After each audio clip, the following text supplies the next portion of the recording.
Over the summer, we are sharing some replays of our podcast, and we're calling them Unhurried Favorites. Today, I'm talking about time and whether we have enough of it. Welcome to the Unhurried Living Podcast.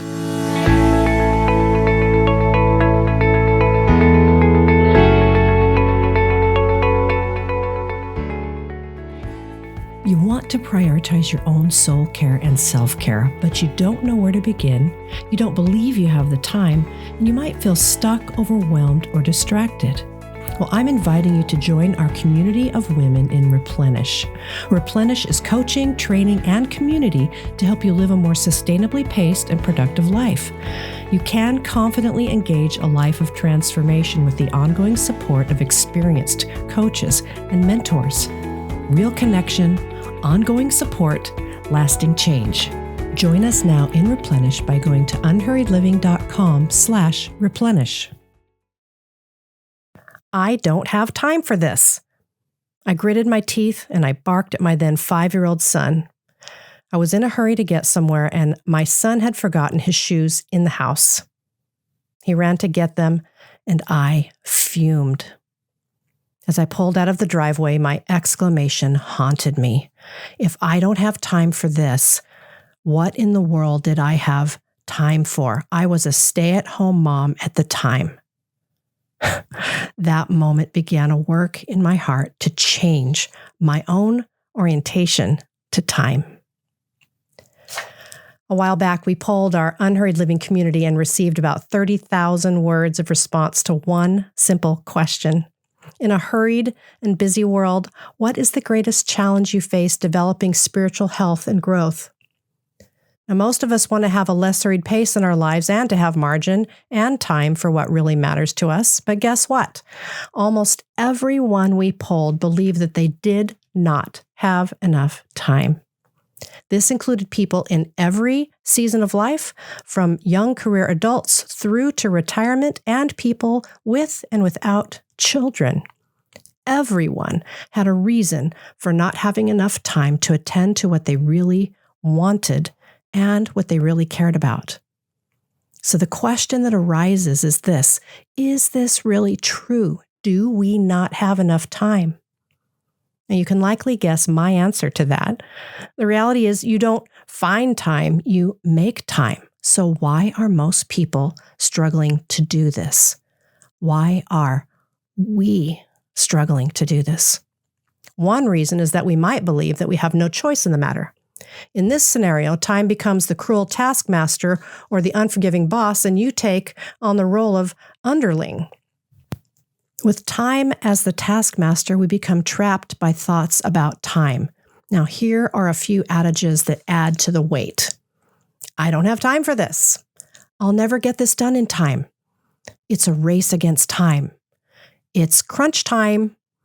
I hardly have time to breathe. I've got to make up for lost time.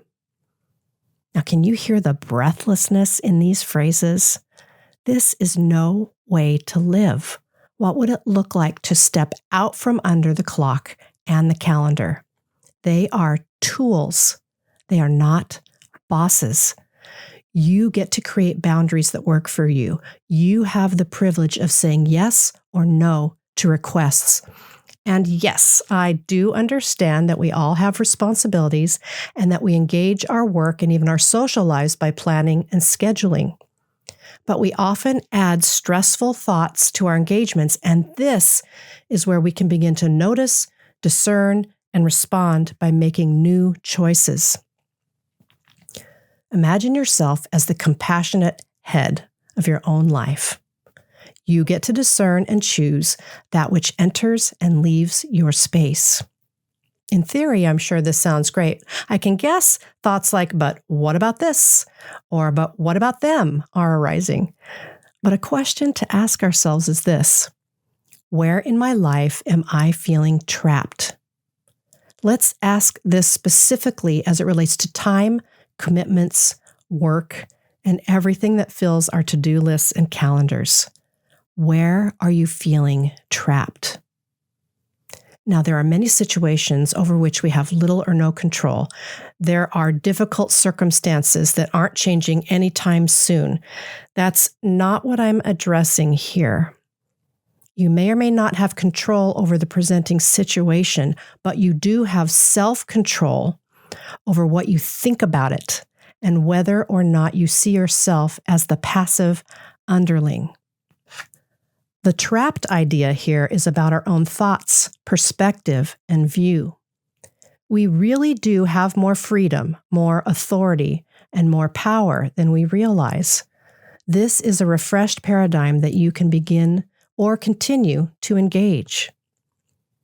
I know there's a lot here, and we could spend weeks actually unpacking all of the issues surrounding time. But for this week, let's simply begin with the process of noticing our view of time. Let's bring this topic to consciousness and see where it takes us. You are not trapped. You have choices about how you spend your time. As promised, we're taking one idea and moving toward one simple takeaway. So let's do that now, allowing for the fact that this will, of course, be an ongoing process. So here's your I can do that for this week. At least one time in the next few days, try to catch yourself when you feel breathless or stressed.